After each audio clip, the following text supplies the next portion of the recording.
Well, it's an issue that's dominated sport and athletes for a while now. Trans players competing in single-sex sports. Tasmanian Liberal Senator Claire Chandler, a strong advocate on this issue, has tabled a private member's bill in the Senate yesterday evening to legislate for the rights of women and girls and provide legal protection for single-sex sports, facilities and spaces. Claire joins me now.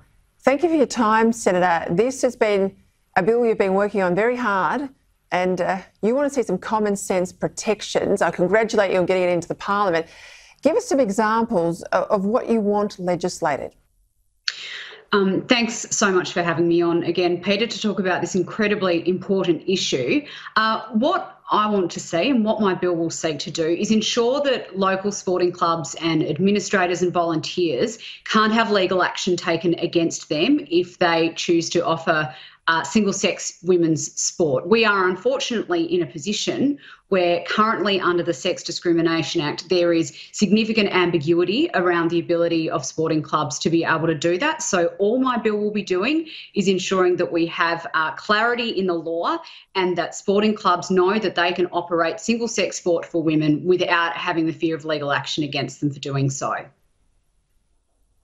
You know, so much of the time when you talk about this issue, people want to make it about transgender individuals. But I reckon that's upside down. This is actually just simply protecting women and girls, and who could be against that?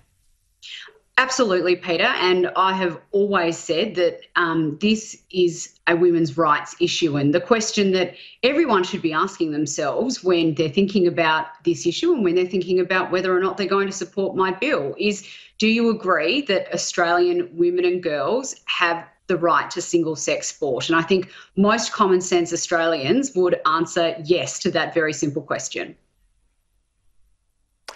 And it's beyond sport too, as we know. You and I have talked about this, the dehumanising of women's language, females' language. We've started to de-link. We're not up for it, but I know a lot of medicos and others, de-linking the word woman from the female sex, getting rid of mother and breastfeeding and all of those terms that I never thought we'd see in dispute to become gender non-specific. There was a story just the other day in the Daily Telegraph, Royal Prince Alfred Hospital in Sydney.